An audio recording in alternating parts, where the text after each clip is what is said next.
Good morning students. एक बार फिर से स्वागत करती हूँ आपका। मैं टीचर शारदा। आज इस वीडियो में हम बंदर का धंधा इस कविता का स्वाध्याय करेंगे। स्वाध्याय यानी जो राइटिंग वर्क है। ये जो स्वाध्याय है आपको नोटबुक में नोट करना है, क्योंकि जैसे कि हम पहले भी करते आए हैं उसी तरीके से नोटबुक में ही हमने कंटिन्यू करना है। और हाँ, मैं पहले ही बता दे रही हूँ आपको, आपके नोटबुक करेक्शन होने वाले हैं, तो आपका ये काम पूरा होना ज़रूरी है। ओके, तो चलिए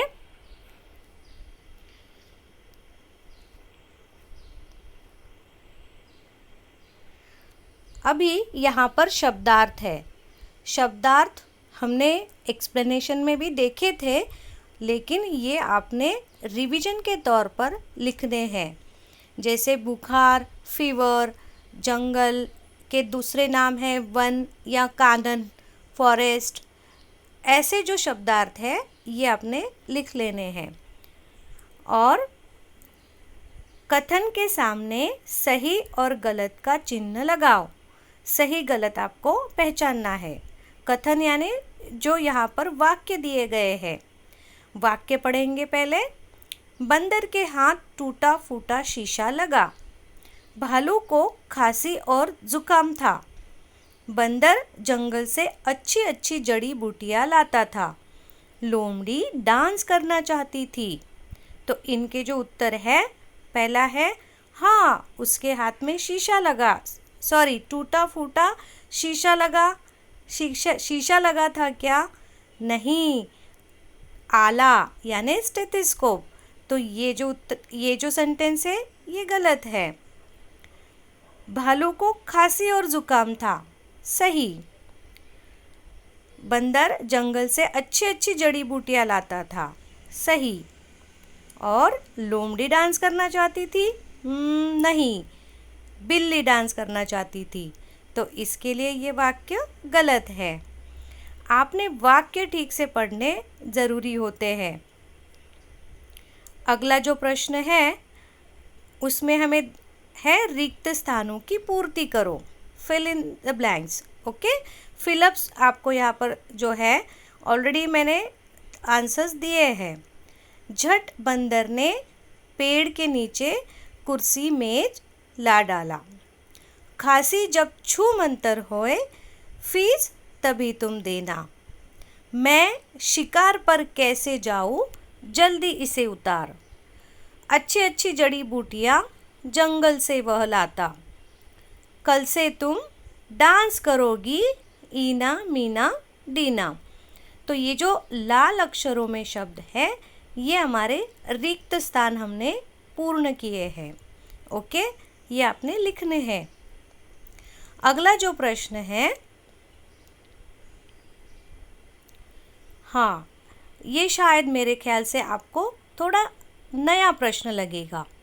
कविता में आए लयात्मक शब्द चुनकर लिखिए। लयात्मक यानी राइमिंग वर्ड्स, या उसे हम ल युक्त यमक वाले शब्द भी कहते हैं। काफ़ी बार बच्चे प्रश्न नहीं समझ पाते हैं या उनको उस शब्द का अर्थ नहीं पता होता है जो प्रश्न में पूछा जाता है। यहाँ पर आपको ये पता होना चाहिए कि लयात्मक यानी राइमिंग वर्ड्स। तो यहाँ पर कौन से शब्द आए थे? जुकाम, थाम, बुखार, उतार, पीना, ईना मीना डीना, लगाओ, लाओ, मनाता, लाता, बनाओ, जाओ।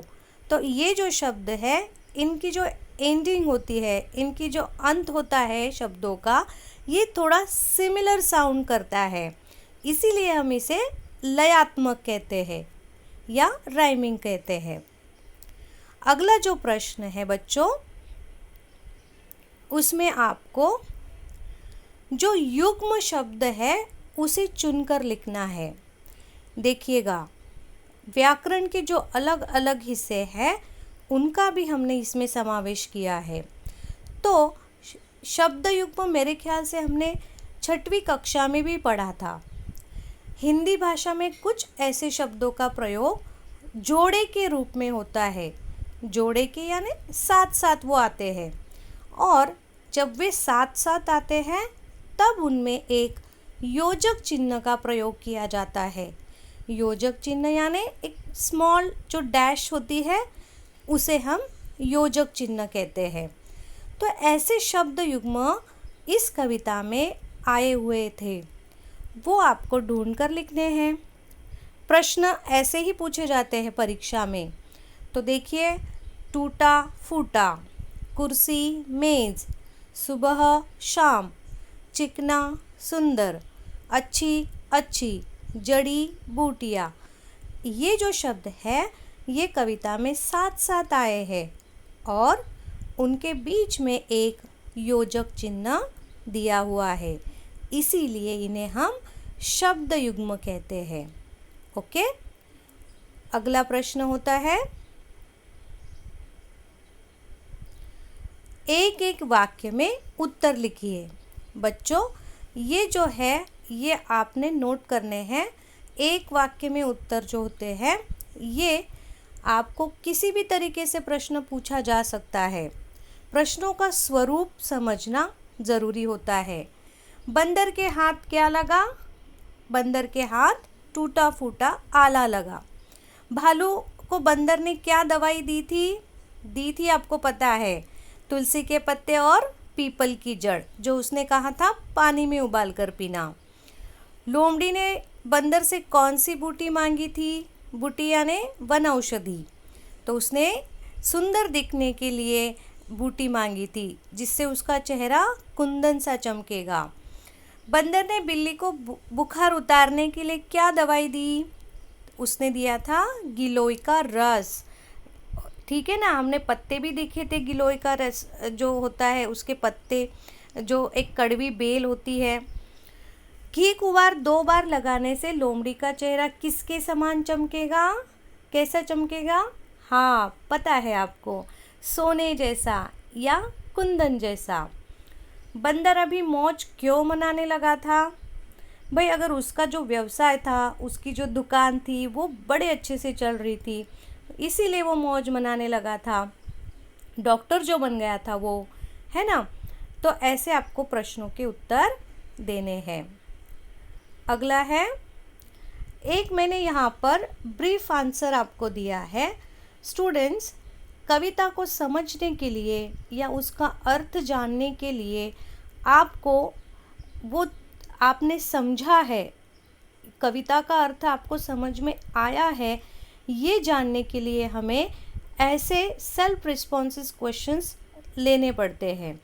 ओके, अभी जैसे जैसे आप 7वीं में से 8वीं कक्षा में जाओगे, 9वीं में जाओगे, तो आपको ऐसे स्वमत वाले प्रश्न लिखने होंगे। कई बार ऐसे प्रश्न हमें निबंध लेखन या फिर 2 अंकों के लिए भी प्रश्नोत्तर में पूछा जाता है। तो यहाँ पर जड़ी बूटियों के उपयोग से क्या क्या लाभ होते हैं?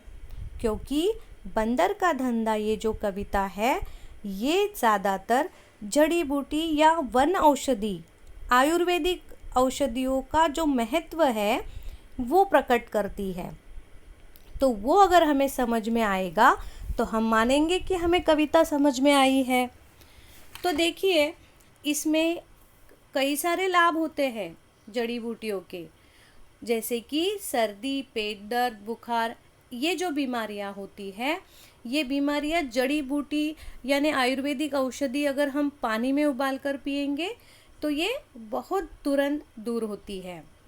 उसी तरीके से संजीवनी बूटी का जो प्रयोग है वो पेट के रोग को दूर करता है। मतलब एक बात और ध्यान में रखनी है आपने, आयुर्वेदिक जो डॉक्टर होते हैं उनकी सलाह से ही हमने ये दवाइयाँ लेनी होती है। ओके, वरना आप अपने मर्ज़ी से ऐसी दवाइयाँ नहीं ले सकते। हाँ, लेकिन जो घर में हमें उपयुक्त चीज़ें हैं वो अगर आसानी से मिल जाती है तो उसको हम रोज़मर्रा के जीवन में इस्तेमाल करते हैं।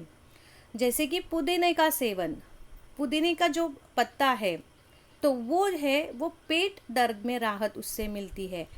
पुदीने का पत्ता यानी मिंट के जो लीव्स होते हैं वो हमें अच्छे तरीके से पेट दर्द से राहत देता है। और या फिर अगर कोई व्यक्ति मूर्छित यानी बेशुद्ध हो गया है तो भी उसको ये पत्ते सुंघाए जाते हैं। उसी तरीके से गर्मी में बेल के पत्तों का शरबत या बेल का शरबत भी गर्मी को कम करता है। लू का खतरा यानी गर्मी का खतरा, उससे हमें राहत मिलती है। और हाँ, मधुमेह जैसी जो खतरनाक बीमारियां हैं, अश्वगंधा बूटी का सेवन करने से भी फायदेमंद होता है या उससे मधुमेह का खतरा कम हो जाता है। अर्क मूल की छाल जो है पानी में रखकर पानी की बूंदे उसके जो पानी की बूंदे हैं वो अगर हमने आँखों में डाली है तो आँखों की लाली, दर्द, खुजली जो गर्मी की वजह से होता है वो कम हो जाता है। ऐसे अनगिनत ऐसी जड़ी बूटियाँ या आयुर्वेदिक औषधियाँ हैं बच्चों जिससे हम इलाज कर सकते हैं, लेकिन हाँ डॉक्टर के ही सलाह से करना है। ठीक है, तो इस प्रकार ये आपको मैंने एक उदाहरण दिया था। तो बच्चों अपना ध्यान रखिएगा और अच्छे से पढ़ाई कीजिएगा। Thank you, take care, bye bye.